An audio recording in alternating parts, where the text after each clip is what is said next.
Nigeria, with over 800 kilometers of coastline, over 200 nautical miles of exclusive economic zone, and talking of over 4,000 kilometers of inland waterways, surely has the potentials of being a major maritime nation.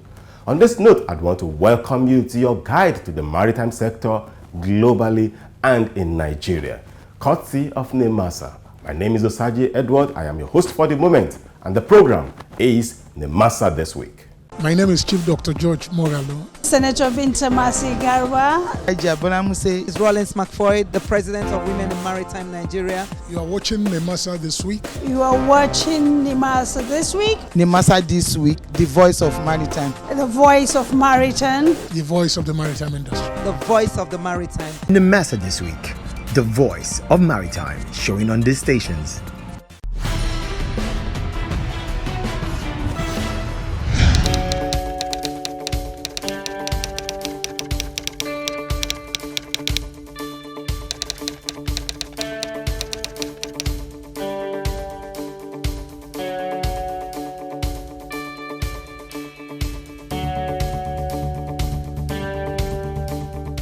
The Director General of the Nigerian Maritime Administration and Safety Agency, NIMASA, Dr. Bashir Jam OFR, has disclosed that the agency is set to reopen the Lokoja office as part of efforts towards harnessing the blue economy, enhancing collaboration, while also promoting research and development.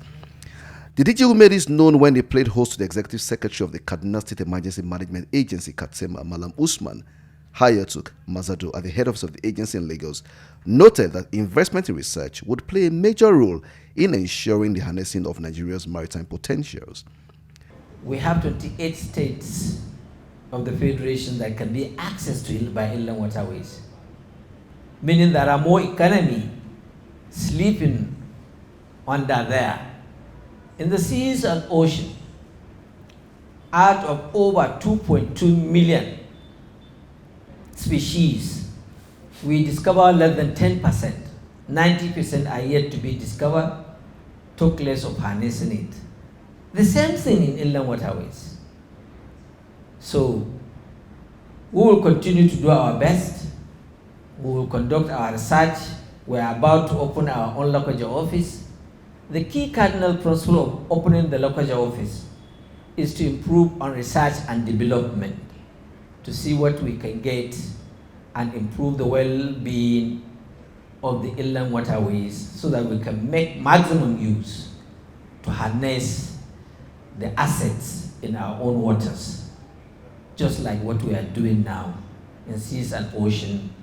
Earlier in his remarks, Malam Usman of Katsema lauded the agency for the feat achieved so far, which cuts across the entire Nigeria. While seeking for cooperation with the agency in possible areas, he expressed the readiness of the Katsema to support the agency in areas that may be deemed possible. So we must congratulate His Excellency, and we must equally appreciate the entire management team of NIMASA for seeing it very important to be always to aid in everything that have to do with disaster management, relief, and mitigations in emergency situations.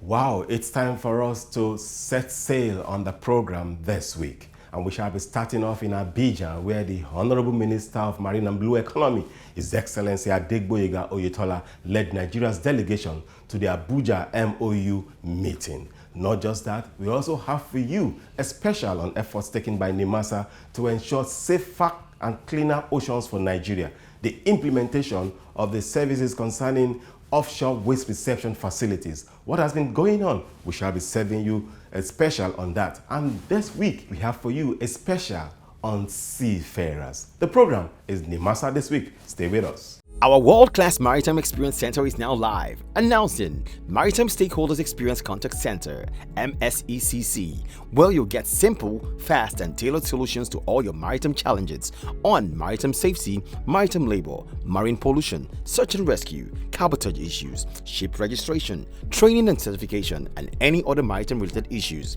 Contact us via the following channels: 23401 630 9590. Email us at contactcenter@nimasa.gov.ng, info@nimasa.gov.ng. Chat with us www.nimasa.gov.ng and on Facebook at NIMASA Official. Let's resolve all your maritime related issues.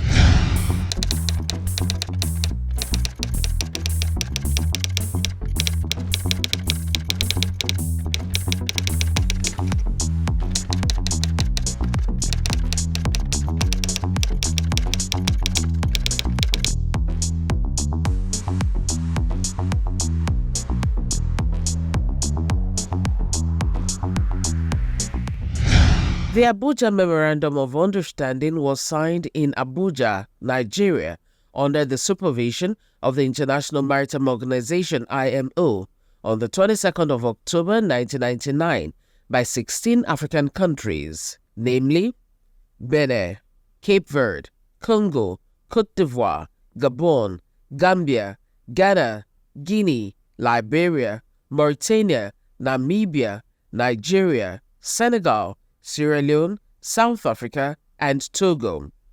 It is an agreement on port state control by all member states in West and Central African region.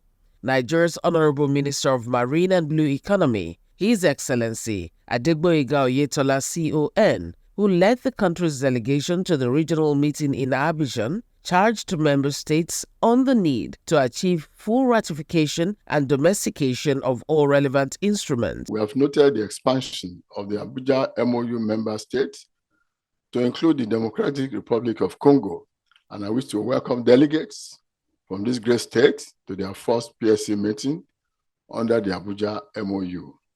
Additionally, I've personally been briefed about the MOU regime and have noted specific areas where more could be done to achieve better outcome. These areas include the need to achieve full ratification and domestication of all relevant instruments, compliance with the requirement for member states to inspect at least 15% of vessels calling at their ports, the imperative of recruitment and subsequent training of the port state control officers to avoid overburdening the VIL PSCOs in the field, the need for us to collaborate and ensure that those substandard vessels is allowed to trade within the region. May we respectfully encourage member states to continue to work with Abuja MOU and other member states to develop their inspection regimes while promoting the growth of the maritime sector, as this has a positive resultant effect on the region. Meanwhile, the Director General, Nigerian Maritime Administration and Safety Agency (NIMASA), Dr. Bashir Jamo, OFR, noted that the Maritime Administration in Nigeria is committed to effective implementation of regulatory instruments in Nigeria. Speaking at the session, the NIMASA DG noted that the agency, as Nigeria's maritime administrator, has ensured the ratification of not less than 6 international maritime conventions for proper governance of the country's maritime space. These ratified conventions spell out proper mode of governance for various areas such as standards of training, certification and watchkeeping for the fishing sector, pollution management, and carriage of passenger luggage by sea. Abuja MOU, as a host nation in Nigeria, serve as a focal point to rally around those countries of West and Central Africa to ensure that we are keep to the global best practices in terms of the IMO mandate, International Maritime Organizations. We are doing our best as Maritime Administration to ensure the lifeline of the Abuja MOU remain relevant and continue to showcase the region as one of the best maritime region in the whole world. Nigeria has ratified Hong Kong International Convention for the Safe and Environmentally Sound Recycling of Ships 2009. International Convention on Standard of Training, Certification and Watchkeeping for Fishing Vessel Personnel, STCW-F 1995, and Protocol relating to intervention on the high seas in cases of oil pollution casualties, Intervention Protocol 1973.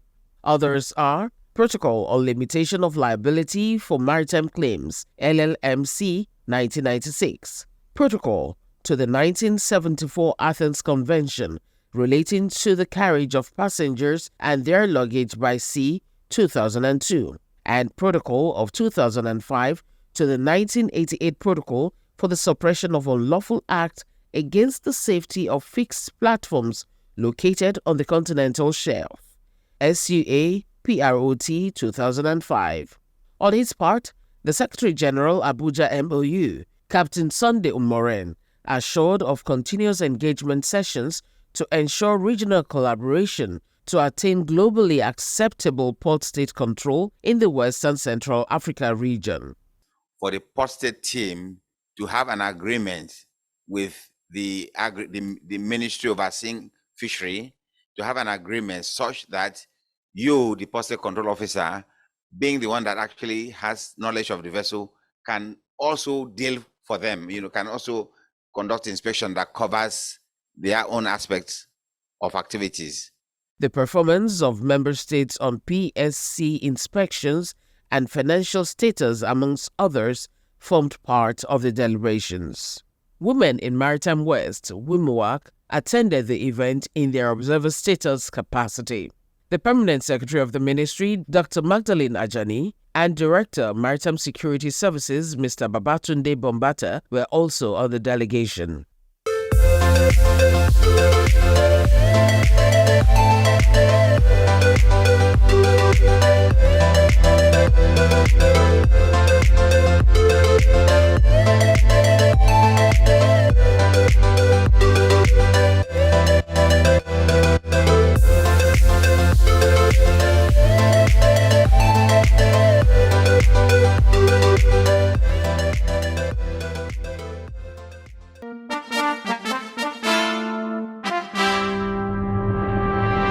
As a maritime administration, our ultimate goal is to enshrine in our mandate to ensure the development of shipping locally and globally.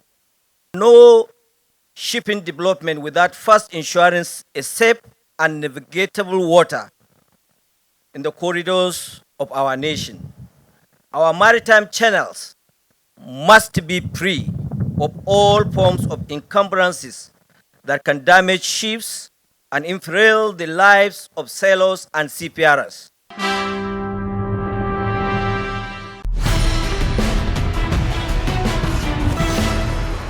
Introducing the NIMASA Distress Response Call Lines for all maritime stakeholders, ship owners, seafarers, ship captains. Whatever your challenge or distress in the Nigerian maritime domain, please call 0803 0685 167, 0708 0005 956, 0700 0700 010. If you can't reach us on these lines, please call 0700 0700 020, 0700 0700 030.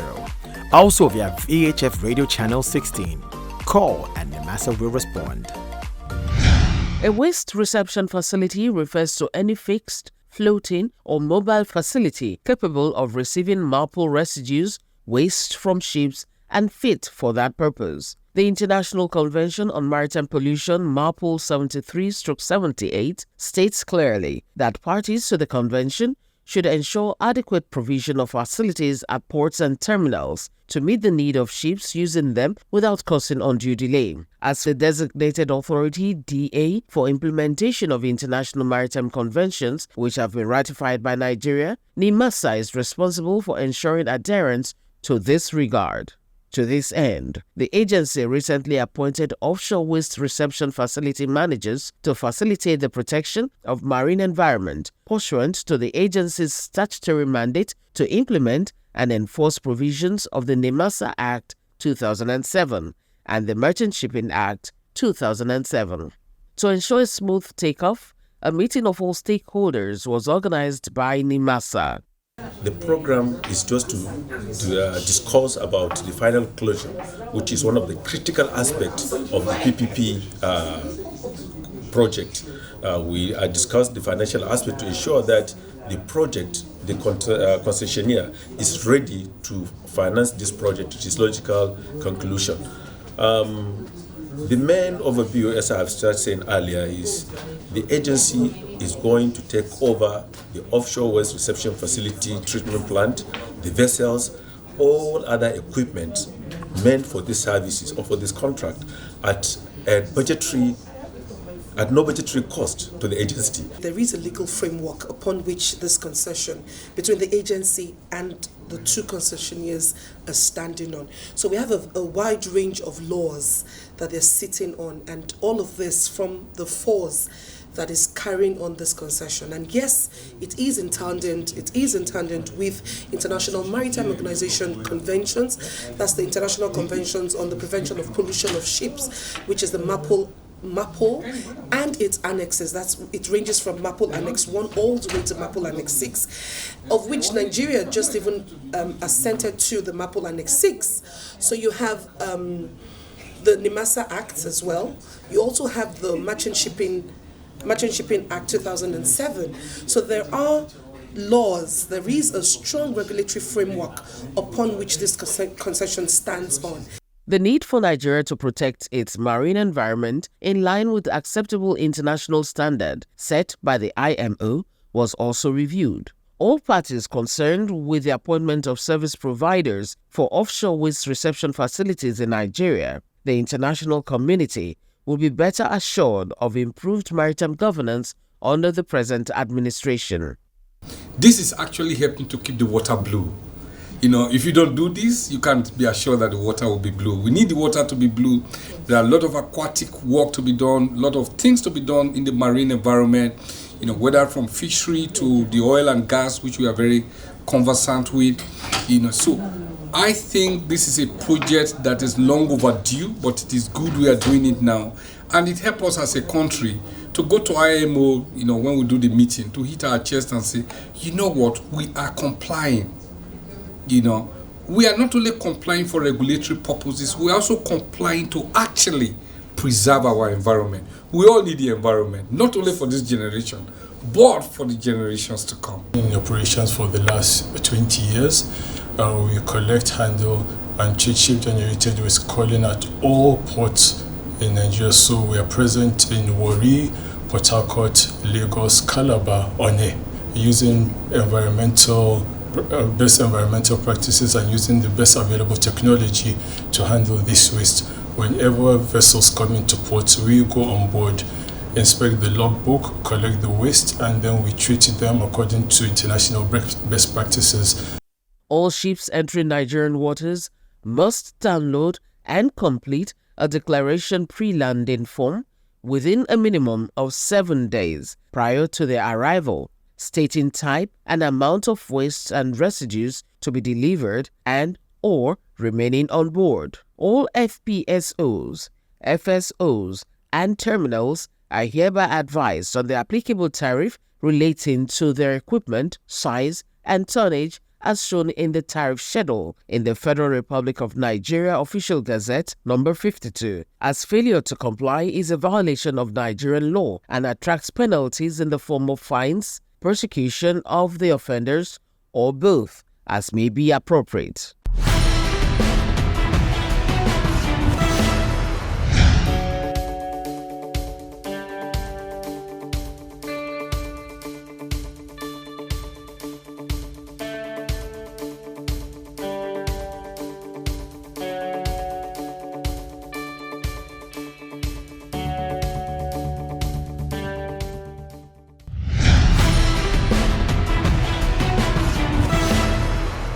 Trust we are serving you what you expect on the program, and I guess you are better informed so far.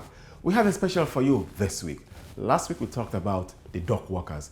Those are human elements that operate in the harbors and ports. But this week we shall be focusing on the seafarers, the human element on the vessels moving across the globe.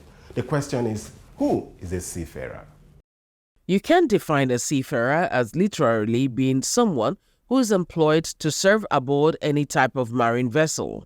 A seafarer traveled by ships for months. Most of their working life is spent on sea. They are usually professionals who operate and maintain stationary vessels such as FPSOs, cruise vessels, cargo vessels. They serve aboard any type of marine vessels and are responsible for the safety and security of their shipmates and cargo on board. Life on board ships may be tough for seafarers, who very often have to endure extreme weather conditions, particularly during the cold winter months.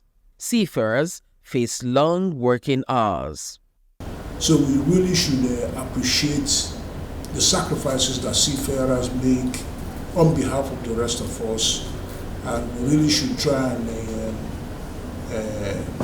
put in place measures that really ameliorate some of the personal difficulties and discomforts that they have to endure.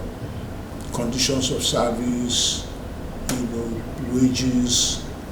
I talked about people being on board the ships for a very long time. We make sure that they don't. Say 6 months is the maximum. You have to go ashore for 3 months because you need it. Your welfare and the safety of the operation that you work in depends on you having that rest.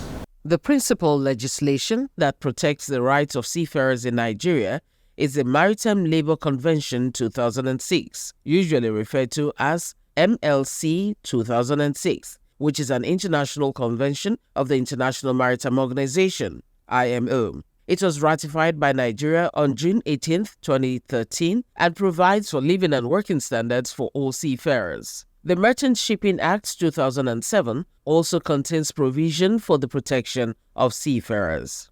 The rights chiefly protected by the Maritime Labour Convention 2006 and the Merchant Shipping Act 2007 include rights to fair wages, rights to hours of work and rest, rights to leave, rights to compensation, rights to favorable living conditions, rights to medical care. It is worthy of note that seafarers play a vital role in ensuring cleaner oceans, which is key to sustainable existence. The seafarers today, I call them floating prisoners, because these are the people that travel for years without even seeing their family. You know how the job is entails. So to me, I think so they need to be celebrated, they need to be encouraged, they need to be empowered. So and a lot of remunerations will be given to somebody who have been on the sea, and you know how rough the weather is all about. In Nigeria, domestic legislation and agreements which protect the rights of seafarers include the Nigerian Maritime Administration and Safety Agency Act 2007, which focuses on maritime safety and, by extension, the safety of seafarers. Section 22 of the Act focuses on the duty of the agency to establish maritime training and safety standards, which cover the safety of seafarers, welfare of maritime labor, and enforcement of international maritime laws, ratified by Nigeria. The seafarers as a job meant for the male folks only. But I can tell you, with NSDP program has opened it up to a lot of the female gender, and a lot of them are coming out as seafarers today. Most shipping companies, shipping agents don't want female staff because, with them they'll have to get sometimes to go on maternity leave, things of that nature. However, these are things NIMASA has been able to encourage the shipping agents and employers seafarer employers to ensure that it's not a problem. Sometimes also to the extent when you think about harassment on vessel, you're on the high seas for weeks and you just have one female, you ensure you have more than, at every point in time, you can't have just one female on a vessel. They have to be 2 or more to ensure that they are protected. And I mean, just like every seafarer is protected under the IMO guidelines, the female are super protected. So you don't even have any issues with women folks coming on board to become seafarers. They're actually enjoying the jobs much more than the men. And I can even tell you that we have a female pilot, a captain, who's already a captain. He works. The NSDP? Yes, a trained NSDP cadet. He's a captain already.